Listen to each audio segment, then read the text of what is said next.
Il semble que des changements intéressants se profilent pour l'équipe alpine. Le remplacement d'Esteban Ocon par Jack Doohan semble être une décision importante de la part de l'écurie française.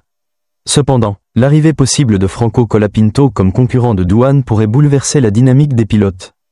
Colapinto, qui a fait ses débuts en F1 l'année dernière avec Williams, pourrait être un atout précieux pour Alpine. En plus de son expérience en F1, il apporte de la jeunesse et du talent, ce qui pourrait secouer l'équilibre au sein de l'équipe. Est-ce que tu crois que ce bouleversement va être bénéfique pour Alpine?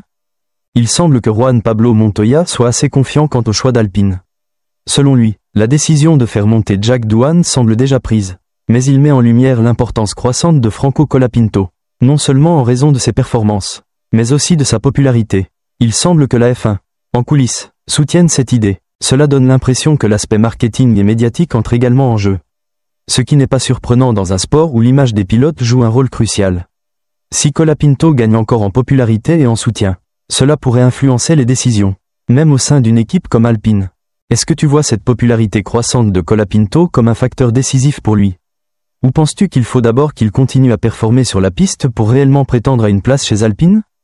Montoya semble donc très sûr de lui en annonçant que le futur coéquipier de Pierre Gasly sera Franco Colapinto. Ce qui montre à quel point le pilote argentin est désormais perçu comme une véritable option pour Alpine. Il met en avant la chance de Colapinto de courir après son passage chez Williams. Et il semble que sa trajectoire en F1 soit prête à prendre une nouvelle dimension.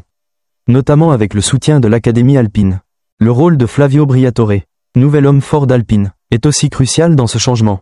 Briatore est connu pour ses décisions parfois surprenantes et sa capacité à repérer des talents avant qu'ils ne deviennent des figures incontournables.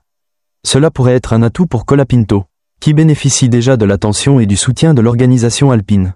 Cela dit, l'arrivée de plusieurs nouveaux pilotes dans l'académie de l'écurie, comme Paul Aron et Ryo Hirakawa, pourrait rendre la compétition encore plus féroce.